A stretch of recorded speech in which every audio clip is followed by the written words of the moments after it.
Coach, what's practice been like after suffering the first loss? We've had 2 terrific practices. Our intensity has been fantastic. Our attention to detail has been incredible, and our kids have been super focused. So really proud of their response. Obviously, what's your frustration with the rebounding after Yeah. the game? What have you guys done this week to kind of counteract that, knowing that you got 2 teams that can rebound the basketball, specifically BYU on the offensive board? For sure. We definitely are. Anybody we play is going to obviously try to attack us on the rebounding piece of it, and we were embarrassed. We were very embarrassed with our rebounding performance against K-State, and our kids knew that. They were embarrassed. I didn't have to even tell them about it, and I think that they just came with a different mindset. Obviously, we've focused on rebounding the last 2 days, and just talked about toughness, talked about mentality, really talked about defending the way that we know how to defend, but you have to finish it with the rebound and not counteract all the hard work you just did in the previous 30 seconds. How do you see this team change after their reaction to that first loss? Yeah, I think they have to make sure that they stay true to who they are, right? They have to continue to remember their identity and how desperate they are to win basketball games and to do something that this program hasn't done in a long time.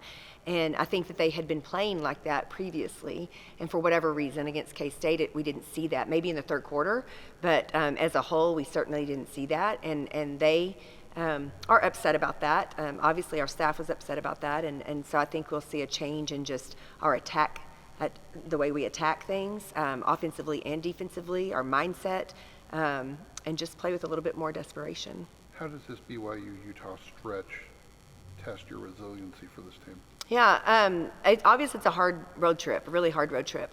2 really good teams, 2 teams that really shoot the basketball well, that play really hard, they play good team basketball.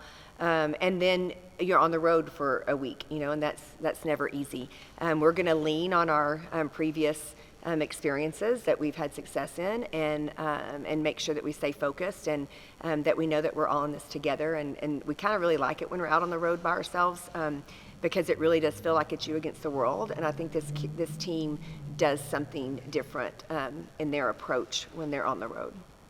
Now that you've had some more time to kind of look back at that Kansas State game, anything else that kind of sticks out to you that you can take away from it? It was just frustrating to watch. It was really hard to relive it, for sure. And I think it's just, we were hesitant on offense. We were hesitant on defense. We didn't have extra effort, which is unacceptable. And I think our kids just really went back and saw it, and they were just as frustrated, which is great. We didn't have excuses. We didn't have, we didn't feel sorry for ourselves. I think that our kids just gathered themselves up and really talked about it as a team, and they really performed well the last 2 days in practice. So I don't think it was any one thing. I think it was just our total effort and mindset in that game. Has there been any specific player that's kind of taken charge and being like, hey guys, we're not going to let this happen again, like kind of being very vocal? I think there's been several. I would say that Danae, Snutta, and Bailey have certainly led the charge in that, but there's no doubt Hema has as well, and Jada Malone, even Sarah. I think they all took a part in it, and they've really stepped up and have, like I said, unified themselves even more, and no excuses, and I just love that about them. What are some of the ways you're seeing this team take more strides in practice? I think just the competition level, right? I think just continuing to compete against, whether it's our practice squad or each other. You get to this point in the season, and you have to be concerned about practice load, and so you don't necessarily, you can't necessarily go, full throttle the entire time. You also have to really protect from injuries. But I think that this team is figuring out that we can still practice at a really high intensity level, but in short spurts, right? We don't have to have a 2-hour practice to get work done. It needs to be elite, it needs to be intense, it needs to be purposeful, it needs to be high intensity, competitiveness, and we need to get things done. And I feel like they're understanding that a little bit better, and so our output is better. And with Utah, BYU, how do they present challenges specifically? They can all shoot it, really, really good shooters. They kind of run 4 guards offense, both teams do and can really move the basketball. They're very interchangeable. They play extremely hard. They pass the ball really well. So our defense is going to have to impose our will on them to disrupt them and keep them out of rhythm. And we can't give them shots that they are searching, which is the three ball, a lot of it. So we're going to have to guard a lot of one-on-one. But, I think they just play extremely hard. And when you're on there, they both have really good crowds and good environments. So it's going to be a big challenge for us. Is there an individual specifically on BYU that concerns you, or multiple? For sure. Delaney, help me. Delaney Gibb. Sorry. Yeah, and I know I was drawing a blank as soon as you were asking that. Delaney Gibb is obviously, she was freshman of the year in the conference last year. She set out the first 8 to 10 games, has made a huge impact. She's a really good basketball player, like super smart, really knows how to get her shots. Her team knows that the ball needs to go through her. So we're going to definitely have to disrupt her and not let her take over and let her get in a good rhythm. After the Houston game, you talked a little bit about mental fatigue from a few games in a short amount of time. How do you plan to prevent that on this road trip? Well, I mean, now we're back to where we're playing, twice a week, and we're going to have to get over it. Period.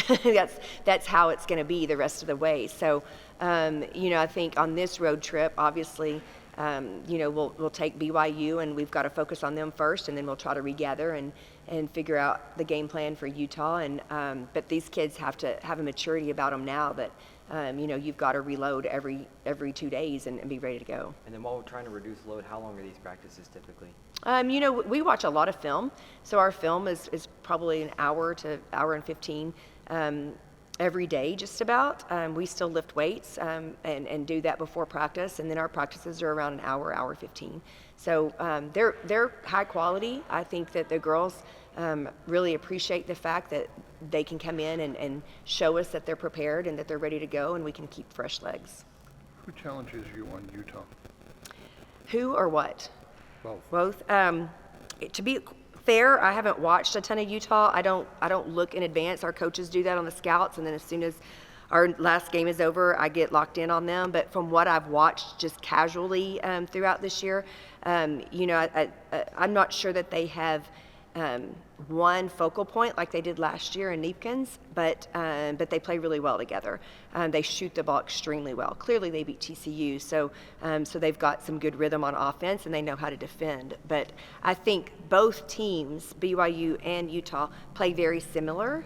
And it's very similar to K-State because lots of shooters on the floor, they pass the ball really well, their spacing is great, and they play super hard on defense. So we're going to have to play a lot better than we did against K-State, against both of these teams, and we're going to have to be able to disrupt them and contain them one-on-one better.